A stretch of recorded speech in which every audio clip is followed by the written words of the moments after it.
She's a conservative and I'm liberal, and yet we've been friends for almost 40 years. Everyone says you shouldn't discuss politics, religion, or money. And we say that's exactly what friends should be talking about. Join us as we tackle the conversations you're having in your head, but are too scared to say out loud. Hi, Jolene. And anybody who's having a conversation about Greenland right now in their heads, just Lord. Just shout it. Shout it from the rooftop. Y'all, listen. We're talking about Greenland just because how can we not talk about Greenland? And just to give you a little context, it is Thursday, January 22nd at 5:16 Eastern Time. And you will be seeing this Wednesday, what is it, Joe? 28th. Wednesday the 28th. Brianna and Alex are going to jump on this and get it out there.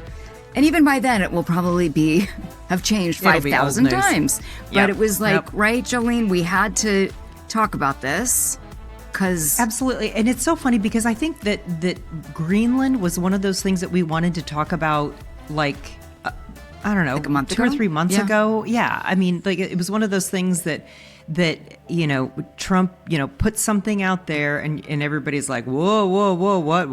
Where did that come from? And I think we kind of jokingly said, oh, we should talk about Greenland. And we were both kind of like, what is there to talk about? Okay. And now, I mean, this went from 0 to 60 in 2 seconds flat. Oh my gosh. And here we are trying to keep up with it. And here we are. I'm not even sure how to start this conversation because... Oh, I do. Oh, please start, Jolene, please. I have a thought. Tell me a thought, because I have a thought too now that you are saying this. So tell me your thought, and I'm curious if it's similar to my thought. Here's my thought. Trump's an idiot. He's playing chess. He is a really good chess player. He's, art of the deal, the whole stuff. But damn, would you quit just being an idiot with the things that you say? I mean, just be presidential, be more professional. When you're speaking as the president of the United States in a forum where world leaders are absolutely engaged and in your audience, was it so important that he sent a text to the Finnish president and go, yeah, I mean, you didn't give me the Nobel Peace Prize. Don't be so petty and don't be so are we in junior high? No, you are the president of the United States. And so please have some decorum. The way that he does things, I don't agree with, but the fact that he gets stuff done, I do agree with. And I think there are some really positive things to talk about today. Man, does he bug the hell out of me. First of all, the fact that, yes, he had a text exchange because they were friends. Finland was he was called the Trump Whisperer. He went to college in South Carolina and he plays golf and they were buddies. And so they had this text exchange where he's like, let's get on a phone call. And he's like, I don't know, you didn't give me the Nobel Peace Prize. And then he screenshots it. He does it also with Macron. These are private. First of all, I don't know about you, Jolene. I didn't realize that world leaders talked through text. And I didn't either. I think it's a horrible idea because texting is just a recipe for miscommunication. Happens all the time. When you're trying to date someone new, you always I don't understand what this means. Why should we have world leaders do this? Really bad idea. Let's go old school, get on the phone. These people are all old. They're analog. Pick up the phone and have a conversation like a grown-up. But the fact that he is texting, that they're all texting each other, and then, quite frankly, he has the audacity to screenshot it and send it to the world. I'm sure he didn't ask permission. Should I? No, but right? you. Okay, so do you know why he does that, though? Because here everybody is going, well, Macron said that, that he's all tough and mighty and German chancellor and he's like, oh, really? Because these are the personal texts that they send me like, hey, can't wait to support you in Gaza and let me know what help you need and da-da-da-da-da. And so his point was, y'all talk a big talk in front of the cameras, but you're sending me these personal texts. So, I mean, again, is that the way a president should act? I mean, even if I am like, oh God, he really showed them. No, don't do that as the president. You're losing your credibility. You're losing the dance floor, I'm afraid. Yeah. And I mean, I would say that he's acting like an 8-year-old. And I'm personally incredibly tired of it. I feel like the last couple days, I don't know about you, Joe, but I've been exhausted trying to keep up with this Greenland thing. And the media, for a lot of it, except for probably Mo News and Tangle, has been pretty hysterical. It just whips us all up into this frenzy of like, oh, is this the end of the world order? Like, is it? And then, you have Mark Carney saying, yeah, basically this is now a rupture. We are going to do things differently. And then you basically have Trump getting up there sounding with his, like, he's talking like this, like he's some mob boss. Like, well, Canada, I can't even remember. Like, I'm so like, but, we give you freebies and blah. And I'm just like, what is happening? This is totally crazy. That said, because here's the thing. So many thoughts in my head. I feel like from the very beginning and from the research that I've done, and we've shared a lot of research so we could sort of try to figure this out together and figure out how a liberal thinks or how a conservative thinks. There were 15 military bases on Greenland, and they closed after the Cold War. And both Greenland and Denmark have always been open to having the U.S. reopen these military bases. And there was a treaty in 1951 that basically stated all of this, or has stated all of this. And they have said from the very beginning, we are willing to sit down and modernize this treaty, but we are not selling Greenland. And, he went through this whole thing of like, psychologically, I need it, I need to own it, and, art of the deal stuff. And everybody is sort of freaking out. And then my other thought, I have two more thoughts, and then and this is the Jolene thought. It's a rumor that that's been in the media for a while, but like, so he's had these tech companies, these American tech companies in his ear.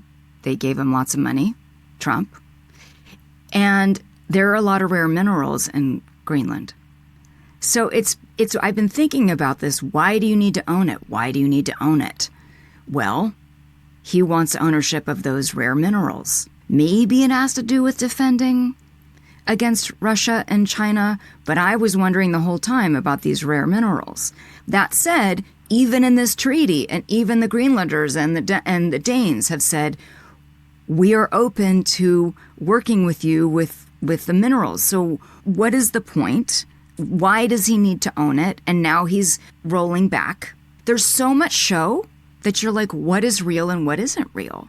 It's been so widely recognized now, his pattern of negotiations, that he throws out an outrageous statement. Like, let's buy Greenland. Yes. And then he doubles, when people start going, what, then he doubles down on it and even comes back and he says, and you know what, if you're not going to, if I don't buy it, I'm going to take it by force. And then he doubles down on his outrageous statement and just escalates everything. I mean, we see the markets, crash. All of a sudden, the whole world is in upheaval. And and ironically, at the time that the whole world is together in Davos, Switzerland. Then he gets everybody to the table and everything de-escalates because then cooler heads prevail and then he gets what he wants. They make a deal and he says it's going to be a deal, whether it is a deal or not. This is the pattern. And I think that Europe is finally, and maybe not just Europe, everybody is finally going, okay, this is the way he does things. This is the art of the deal, that this is the way that he negotiates.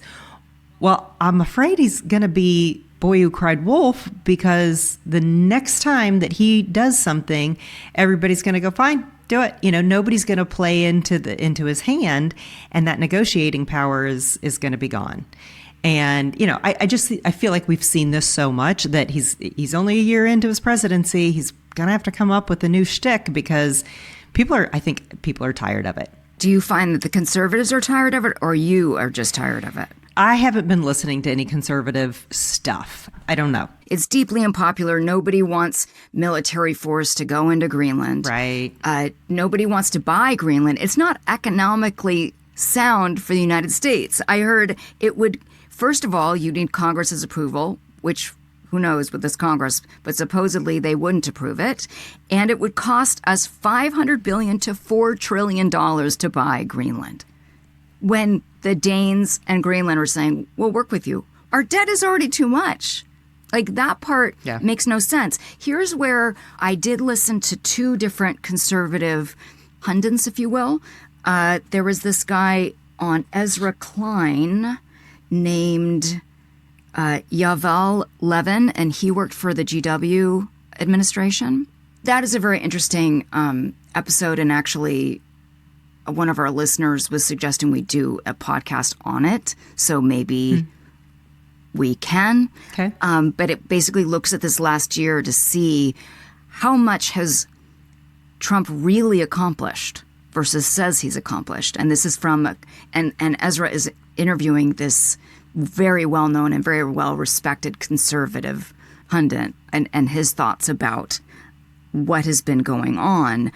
One thing that he said after this past year and what's gone on with Davos is that countries can't rely on U.S. steadiness anymore. There was always this assumption that the U.S. played this stabilizing role, and it's not there. And interestingly, a couple of things have happened that I think Trump wanted, and I think probably conservatives wanted, was that Europe has had to start stepping up in a way that they haven't before. Yeah. Okay?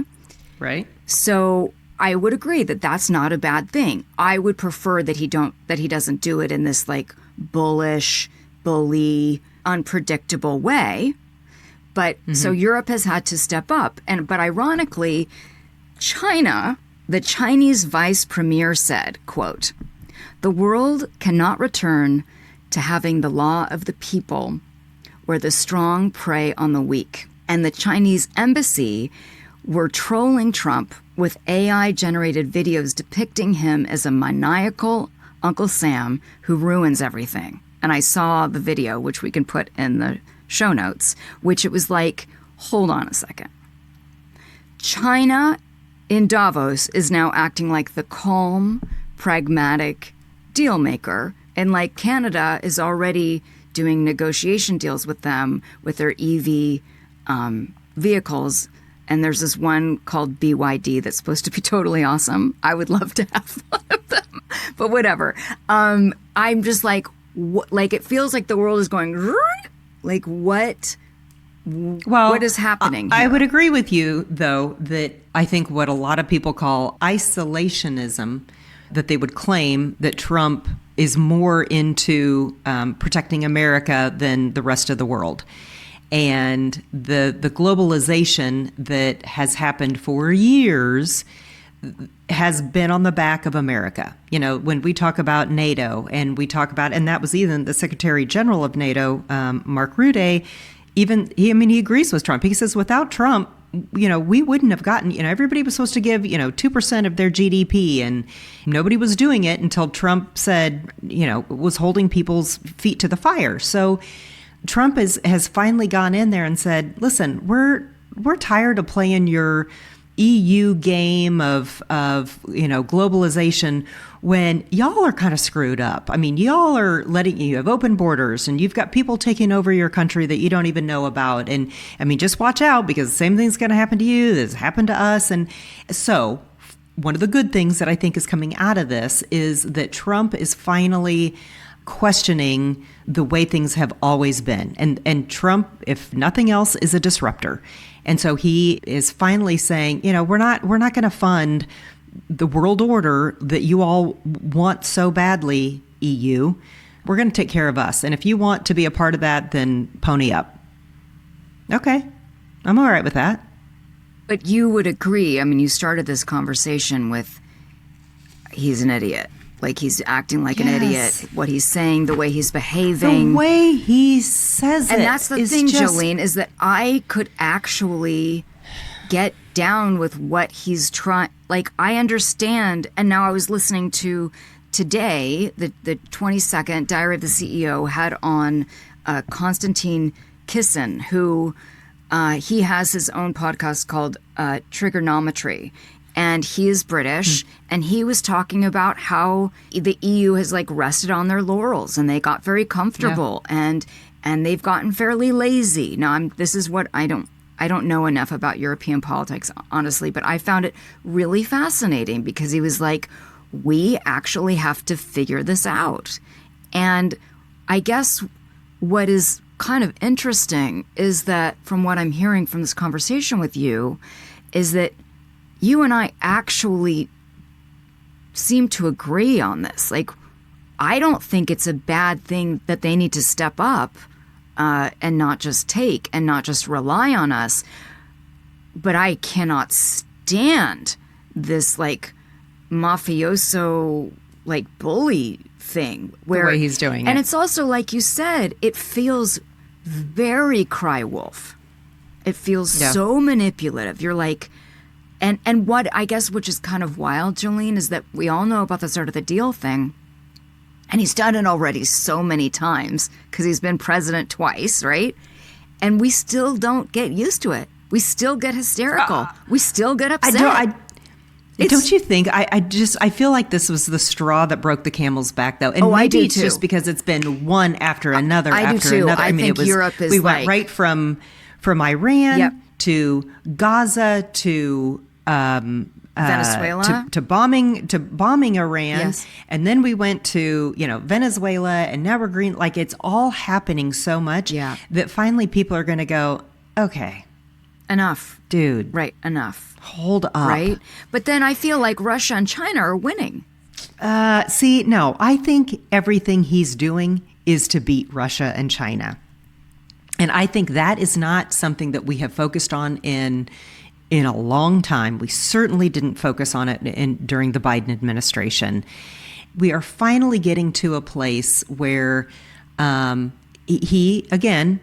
is playing chess when Europe is playing checkers, and he's finally like going Greenland.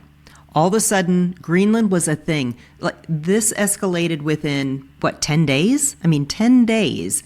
We went from saying the word Greenland to all of a sudden, we've got a deal, but we've got a framework anyway. I think that's what they're calling it as of today. A framework and a concept. But go back to why we went to Greenland. Yes, we need to expand, and whether that's expansion of the military bases that we already have access to, or develop them into more than what we have right now. Because Trump wants this golden dome. It's like what Israel has, yes. That is actually a defense mechanism, because the shortest point between Russia and China to the United States is over the Arctic Circle. So we have Greenland. Okay, can I just admit something right now? I love it. I really didn't know where Greenland was. A lot of people don't. I could tell you, like, it was northwest of New York. Mm-hmm. And it was northeast of New York, and it was northwest of London. Like, but I couldn't have told you where it was. I didn't realize that it's actually closer to North America than it is Europe. And it's 8 times larger. It's the largest island in the world. It is 8 times larger than the state of California. So, Trump and all of his real estate deals was like, why don't we just buy it? I mean, why don't we just have Greenland?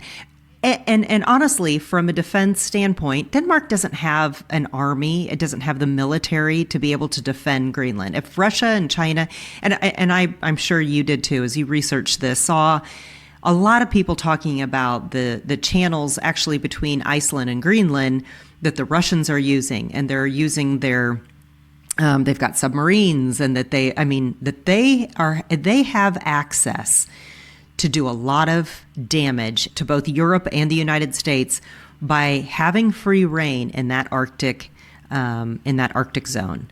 So the fact that we need Greenland, nobody is arguing with. I mean, would you agree with that? I mean, like we absolutely need to have Greenland from a defense, strategic defense standpoint. I would agree that we should make a treaty with Denmark and Greenlanders. I don't feel like we should own Greenland. I am okay, but I would agree. But you with agree you. that it's an important. Absolutely, it's important for NATO. It's important for the safety of our world. I totally agree. But I also wonder if this mineral thing is really what's going on, because you're the one that taught me I think it is. about Ukraine and how that all happened. You are absolutely right about the rare earth minerals, because there are two, from what I read, there are two that are indigenous.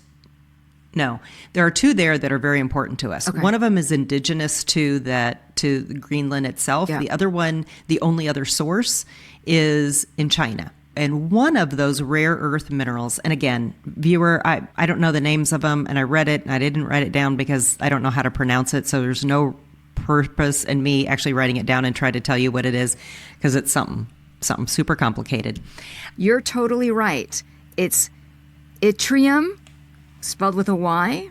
I'm going to guess it's pronounced yttrium, neodymium, and dysprosium. Yeah. Dysprosium. Okay. So those are in Greenland. Anyway, so we need those, and I think it was for our F-15s, our fighter jets. Like, there is one specifically that we need for our defense, for the military. Are we going after Greenland for the rare earth minerals? 100%. I don't doubt that for a minute, because, again, I think Trump is looking at this from a larger picture and saying there is benefit to Greenland, and from a military and a defense standpoint, and from these rare earth minerals. And what the population of Greenland is, 58,000? And so I read where, like, if we gave them each $1 million, because that was one of the things that Denmark is saying, that the Greenland people don't want to be a United States, a state. You know what? If you wanted to let them vote on it, let them vote. And somebody else said, we're going to pay $58 million. We will make each of them a millionaire. And I bet they vote for it. I mean, is that part of the deal? Well, like, I doubt it, because they had this huge protest last weekend, and they all had red hats that said "Make America Go Away." But I bet if you gave them $1 million, no, they don't. They don't want to be American. Look at this mess. You gave Denmark, and the other thing that I read too is that this would, pay off Denmark's debt, like their national debt. They'd finally be, running in the black, and you're going, okay, maybe this is such a good deal. But we're already in such debt, and we'd even be in more debt. I mean, it doesn't, like, it all. Exactly. So I have a question for you, Jolene. I'm just thinking about all of this. Like, chess is such a good analogy for all of this, because I would think that Trump would want to stay on top. And from what it looked like in Davos, and yes, it looks like he's making a deal with Greenland and with Denmark. But at the moment, China and Russia are making their own deals separately, because they're seeing all this disruption, and they're seeing that the world stage is shifting, or there's opportunity for shifting. And so maybe they can make some side deals, because United States might not necessarily be there for them. What I'm trying to say is, like, China's going in there and making deals with Canada and trying to look like the good guy. Like, we just said it in our episode with the billionaires and surrogacy. Why are they our enemy, and then we let them do business in the United States? But I'm thinking about what you said and what I wrote down about Trump is calling out basically the lie of what the world order has been. And I think it was Carney that said, we have the capacity to stop pretending. This fiction of a world based order is over. And so is that a bad thing? So this all happened after World War II, right? Where the world was destroyed. Europe was destroyed. America still had was functioning, didn't have battles. They weren't physically affected in terms of, I don't mean this, I meant like their land. We were separate enough geographically that we were not destroyed in that way. And America said, we will give you money, we will help you, like you're safe, the allies, we will protect you. And this has gone on for 80 years. And what I'm gathering, and we have bases in all those countries now. That's right. Right? That's we right. have bases in Italy and okay. And there is Germany. like a world agreement, like the UN, and I understand that there's some corruption in the UN, but that these Western allies, that we were all friends, that we would have each other's back. And in fact, like the Danes lost many soldiers going to Afghanistan.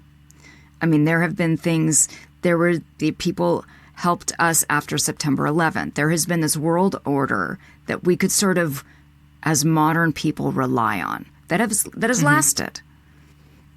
And I understand that Trump has come in as a disruptor, and he's looking at the cracks and saying, whoa, how come you guys don't pay anything and we still have to pay everything? But I think where I struggle, and I could say as a liberal, I could say as a Democrat, but I've been reading that there are conservatives and Republicans that are also concerned that we need allies. Like, what you say matters, how you behave matters. And I kind of am gathering that you sort of feel similarly. I mean, who knows? Maybe this wouldn't have happened if he hadn't acted like a total bully and an asshole. Maybe it wouldn't have, but maybe it would. But we don't get that chance anymore. Now it's just like the bull runs into the china shop, and we just have to sort of, the world is like, all right. But isn't it funny that the reaction from the European Union when Trump said, I could send troops into Greenland. And so Europe sends in, great, then we're going to send troops in. And so here... into Greenland. Like everyone's going to send troops into Greenland? Yeah, great. And so they sent troops into Greenland, to posture themselves and say, whoa, oh my God, we're going to fight against another, a friend, an ally, another NATO country. You know what they did? France sent 15. Germany sent 13 troops, not units, not 13 people. Where this did you hear? This is an AP. Okay. I knew you were going to say this. This is an AP article from January 15th. Norway and Sweden, a few, the article said. So, like, but when they all said Europe, that, Jolene, you're so mean. But also, come on. But both of them, like, he's like, I'm gonna get you. Well, I'm gonna send soldiers. I'm like, you all are fucking 8 years old. We have the world being run by 8-year-old boys. Yep. It's so dumb. It's like a cockfight. Yep. So I think that, yes, I do not agree with the way that he's talking and acting, and it's getting old, and it's embarrassing on the world stage. It feels very embarrassing. But I just keep thinking the next administration, looking at you, J.D. Vance. No. Oh, absolutely. No. Will handle things so much differently. Like maybe Trump is just laying the foundation of like, this is the new world order. This is the way that we're going to handle things from now on. But everything is just going to be so much more diplomatic and how could it not be? I mean, he's set a precedent that is just like, we're all exhausted. We have 3 more years of this. I mean, it's crazy. It's crazy. It is crazy. I hope we can get past the crazy and work on just the effectiveness, because that's the bottom line here. And it made me think about, like, in terms of the 8-year-old thing, that Europe, I felt like when they finally were like, Mark Carney and Macron were standing up to him, that they were like, all of a sudden the parents, they finally grew a pair and stood up to him and said, knock it off. Like, you're not going to bully us anymore. And the irony is that he respects that. He likes that. He likes people standing up to him. He likes it. So everybody just remember, he likes it. He actually doesn't like the kowtowing. He likes being flattered, but he likes it when you're like, don't push me around. He's like, yeah, that's my boy. That's my boy. Exactly. And I'm just like, this is absurd. I don't know. And then everyone's talking about, like, everyone has their red line. And that red line seems to be moving everywhere. Like Tom Tillis says, oh, the red line's crossed, but nothing gets done. There is no red line. That's what I'm learning. There is no red line. Did you think it was icky that your boy, my boy, Gavin Newsom, was in Davos and was giving these interviews, these like bro-style interviews? It's pathetic. It's pathetic. I need to get some knee pads for them. I'm just like, stop. You're a little boy too. You're all little boys. I know. Somebody needs to, Linda, fucking grow up. Somebody needs to grow up. What the hell? Yeah. What is going on? Yeah. And truly, like, I think the European Union really got scared. I think Greenland really got scared. I think that that's real. Because they don't know. He is so erratic. They don't know what he's going to say or what he's going to do. And I got to say this, I know it's petty, but he did mix up Iceland and Greenland 4 times in the speech. With Davos, he kept saying Iceland, but he meant Greenland. And then the weird part is freaking press secretary Ding-a-ling Dong Dong. She was like, no, he didn't, when it's on the video. Do not call her that. Do not call her that. Right. She's brilliant. No, she's not. I think she is. No. Oh my gosh, she is. I think Caroline Leavitt is very. She just does whatever smart. He says. That's the press secretary's job. I learned that on the West Wing. You think she's going to challenge him? I learned that. I'm watching the West Wing. Never watched that show, and I see that is what the press secretary's job is. I never knew. I never really knew. Never really cared. Okay. Yeah. I don't know. Do you have other thoughts about this? Do you have hopes for Greenland? I do. I think that Greenland is an incredibly important country to us that we didn't know was so important 2 weeks ago. Like we, the common people that are just, working and living and breathing and dealing with our own things in the United States. We were like, Greenland. But Jolene, could you understand why they wouldn't want us to buy them? Oh, 100%. Yeah, I mean, they're doing their own thing. That's the part that I'm just so baffled by, because I'm like, they were actually not putting up a fight other than saying, you're not going to own us. We're happy to talk to you. We're happy to negotiate. I'm like, that's like a willing partner. And maybe that's what threw him off. Maybe he's not used to that. I don't know. Right? And so he's like, no, I got to do my art of the deal thing. This is how I do it. I think he needs to get some more sleep. I think he's tired. He needs more sleep and he needs hugs, because this is crazy. I don't know if I can handle another 3 years of this. I don't think anyone can.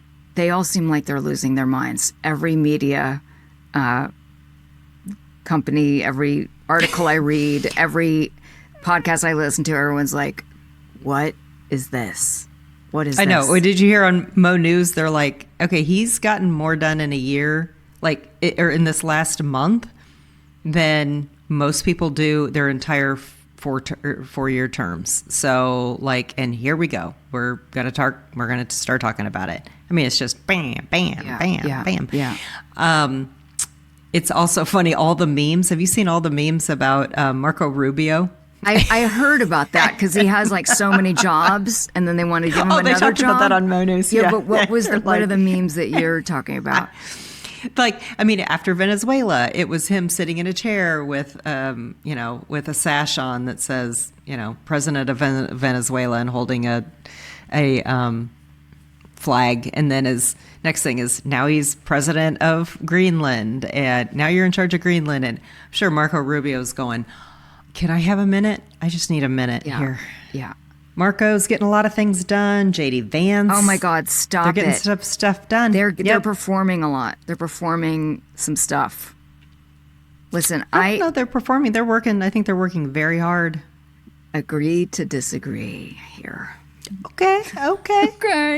I hope that we at least caught you up. Like if you're not...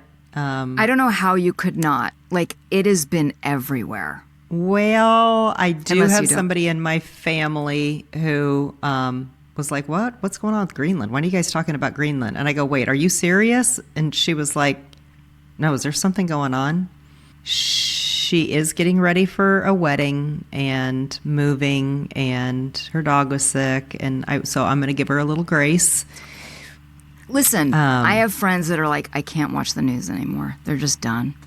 Yeah, they're just done. Right. It's exhausting. And that is true. And I think celebrating love and a new life is way more important than this nonsense. I understand that the world order is important, but love is more important. Absolutely. That is a great way to end our show. Yes. Do you have a good for the soul, my dear? I don't. I'm so sorry. It's quite all right. What's yours? I know you do. I do. I've been thinking about things. One of the things, this isn't totally good for the soul. I have two. But the first thing I'm going to share with our lovely listener and viewer is just a reminder of the fairy tale that Hans Christian Andersen wrote called The Emperor's New Clothes. And I'm going to suggest that you all take a read and remember what that fairy tale is about. That's all I'm going to say for now.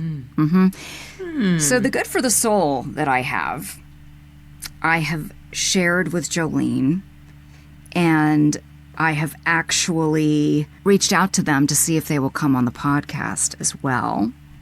It is an Instagram handle, which is at Matter Neuroscience. And the page is Train Your Brain to Be Happier.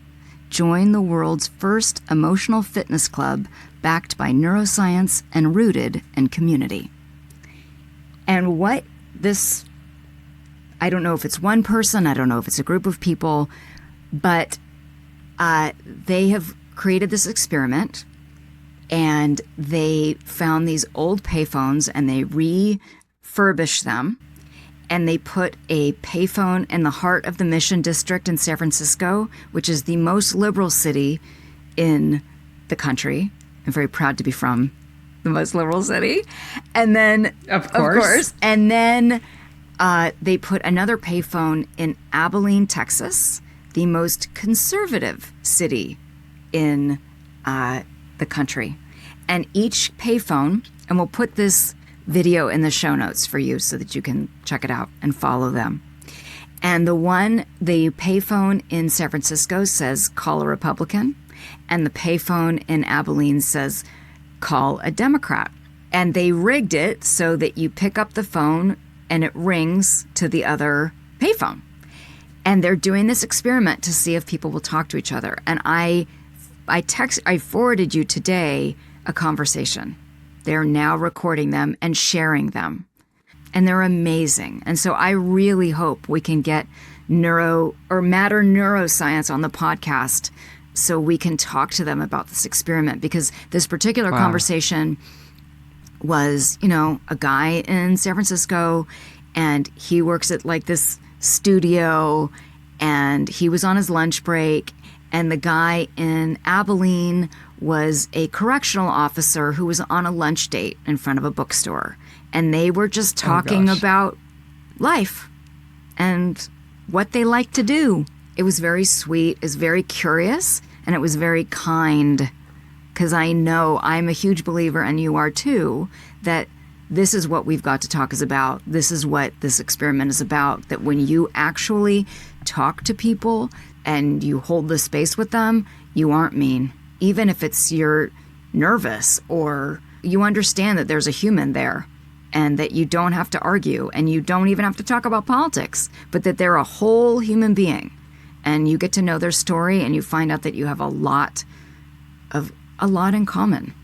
And I'm really excited to hear more of these conversations from this Instagram experiment. And listen, if you're listening, Matter Neuroscience, we want you on. We've got to talk so that we can pick your brain and share this experiment, this really brave and cool experiment that you are doing. You have a would you rather.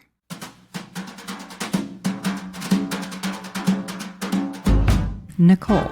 Yes, Jolene. Would you rather start a coffee shop in Greenland or a yoga studio on the Gaza Strip? So dumb. Okay, and I'm talking about the refurbished Gaza Strip when it, the one when that it the becomes Board of Peace is going to build. That's a whole other. The one that's going to be a whole resort topic. It's going to be like a resort Lord, city. Help us. I would be a barista in Greenland any day of the week.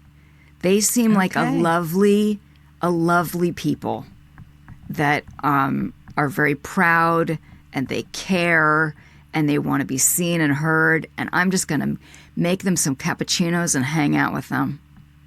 Oh, I don't think they want to be seen and heard. I think they want to live in their own little Greenland and just be like, nope, everybody just leave us alone. There's nothing to see here. Keep going. Okay. I love it. Okay. And don't their houses like when you watch the like the coverage of this, and they'll show you a B-roll film of Greenland, you go, oh, I would live in a yellow house. It's so cute.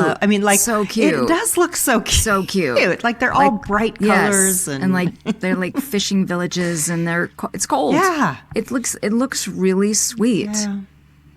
And we can't screw it up. They're not worried up. about the snowmageddon that we're about to experience. Exactly. They're like, whatever. Okay, we live winter. in that every day. We're tough. Yeah. Right? Let's hear yours. Okay.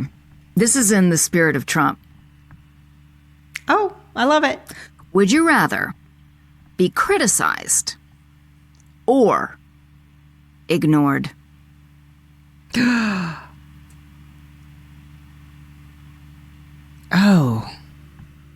Oh, I think kind of ignored. You'd rather be ignored. I think so. Okay. Because I want everyone to like me. Like you call yourself a sensitiva. I like that. And so I think I want, and so if I'm being ignored, then I don't know that you don't like what I'm saying. You just move on, and I can live in my own little world and think that everyone likes everything that I'm saying. Okay, this is not for you, listener and viewer, to say anything nasty in our comments about me. I know you don't all agree with me. You don't have to say mean things to me. You don't have to criticize me. I mean, I still love you. That's very honest. It's funny because, as you know, I'm a sensitiva, and I like, of course, when people say, now that we're like public, I'll see people write mean things, and I definitely hate it. But I have to say, being ignored is kind of my worst nightmare. Oh, seriously? Yeah. It's like, and it feels like it's like very old. Like it's like, don't put baby in the corner and leave her behind. Oh. Like I just don't. And, obviously, here I decide to be an actor. It's like, look at me. Don't ignore me. Yeah. I mean, I think both kind of are not great, but I think it's a very human thing. Very human thing. Yeah. Yeah. Okay. Viewer, listener, thank you so much for joining us. I hope that we've shed some light, and whether that's been from a Republican standpoint or Democrat standpoint, or just to give you some information on Greenland that you didn't already know, because maybe you've not cared to know about it. It is an important thing, and I'm so glad that we got to talk about it from each of our perspectives, because I kind of think we both feel the same way about it. It didn't feel actually very divided. It felt, I think we're both pretty exhausted on how business is being conducted. I would like a stable world. I think you would like a stable world. I don't know that is, why does that need to be Republican or Democrat? I think we both would like a stable world. I think, I can't speak for you. For me, I would like a leader that acts like a grown-up, that is more measured, that is more stable, that is more just peaceful. I would agree with all those things. If you've liked this episode, would you please comment? Would you please give us a thumbs up? Would you please share it with somebody who maybe doesn't know about Greenland or knows how to get along with somebody on the other side? So please share this. And we appreciate you looking at all of our social media. Find us on Instagram, Facebook, TikTok, Instagram, Facebook, Threads, my LinkedIn page, my individual LinkedIn page. Yeah. We're there. And if you have any ideas for topics that you're really interested in hearing, perspectives from the right and the left, where we don't scream at each other and we actually listen to each other and try to understand each other, please, please, please. We love hearing about new topics that you want us to discuss. Sometimes things get pushed. We have stuff in the bank that is more general, but then when things like this happen with Greenland, it goes. So we're doing our best to keep up, just like everyone, I think, in this space. But thank you for being here with us. We really appreciate you. And if you would like to be a sponsor of our show, please contact us. We would love to talk to you about a sponsorship. So thank you. Get a hold of us. Yes. We've got to talk.com. Thank you. Thank you, Jolene. Thank you, Nicole. All right. Bye-bye. Bye. We've Got to Talk is produced across the world by the wildly talented, creative, and hilarious team at Bambi Media. Our theme song is Jump Jive Swing by Space Train Unlimited. Thank you so much for listening, and join us every week for another episode of We've Got to Talk.